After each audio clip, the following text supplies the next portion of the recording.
Do you ride a coil shock? Yeah? Pretty sweet, right? But if not, well, you're probably considering getting one. The sensitivity that a coil shock provides is unbeatable compared to an air shock, but it might cause your bike to not only blow through its travel, but you might also experience a harsh bottom out. Luckily, we've got a little something to show you that may have just changed the game when it comes to running a coil shock on your mountain cycle. I'm Mike, and I'm going to talk about how the new MRP Progressive Springs ride, and Russ over at the shop is going to get into the tech side of how these Progressive Springs work. So stay tuned and get a little nerdy with us.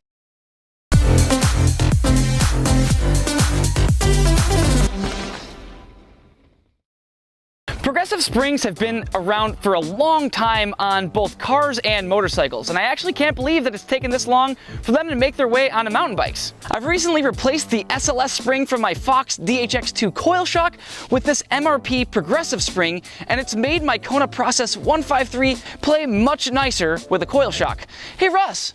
Hey Mike! Can you tell us why? Some bikes are designed to be more linear than others, and some bikes are designed to be more progressive than others. If you have a bike that's relatively linear and go from an air shock to a coil shock, oftentimes it'll bottom out a little too easy. If your bike's too linear and bottoming out too much, oftentimes people will try to preload the spring, but unfortunately this only affects the first third of the travel and doesn't really cure the bottoming out. A progressive spring is actually built with two different winds on a coil. It starts out with a lighter wind and ends with a tighter wind, which actually makes it two different spring rates in one. So in effect, it will increase the pressure required to compress it through the stroke. So if we take a look at the two springs side by side, you can see one has a more evenly spaced coil wind, and the progressive spring starts with a wider spacing and ends with a tighter spacing at the end, giving it two different spring rates and making it progressive. So the words progressive and linear get thrown around a lot, but what does it really mean? Mike, can you throw a chart up on the screen?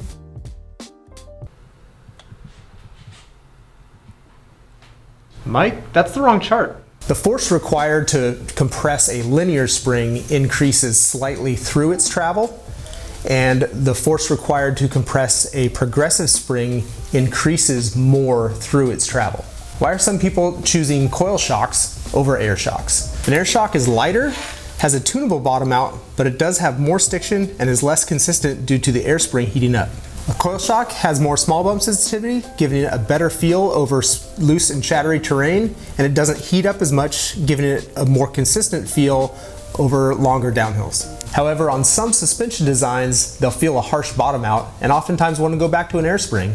But you don't have to do that. With the MRP Progressive Spring, you get all the benefits of your coil shock with added bottom out resistance. So on Mike's Kona, switching to a progressive spring made a relatively linear suspension design feel like it was more progressive. So it's not that you don't want to bottom out, it's just you don't want the harsh bottom out and the clunk at the end. So if you have a bike that was designed around an air shock but want the feel of a coil shock, the MRP Spring can give you the feel of that coil but with the added bottom out resistance of an air shock. Welcome to another episode of In a Nutshell, hosted by Russ Skyver. If you have this and want this, you can do this and make it do this and this.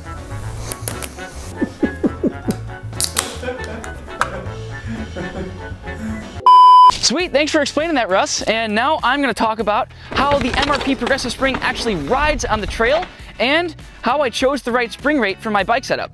So before I started running this guy, I was running the Fox SLS spring, which is of course linear.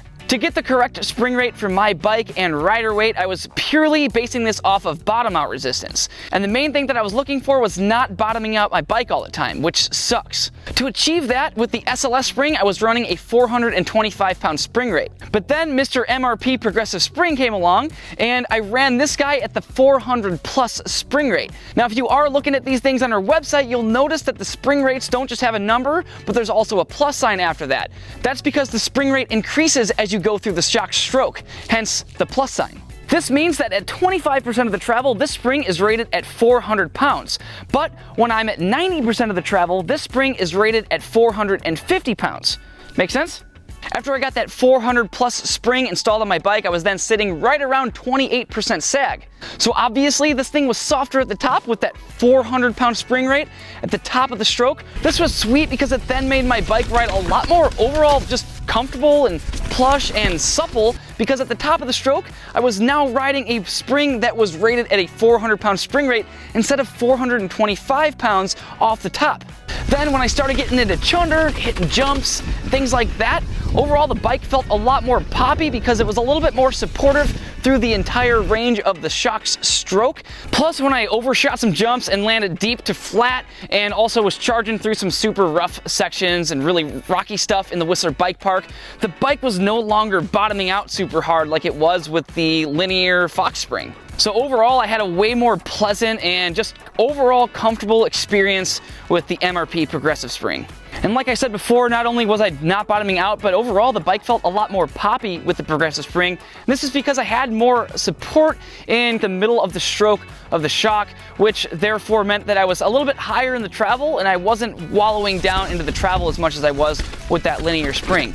So overall, that added mid-stroke support and progressiveness and poppiness and everything made the bike just be a lot more enjoyable to ride with a coil shock. I do really like my Process 153 with an air shock because it makes it super poppy.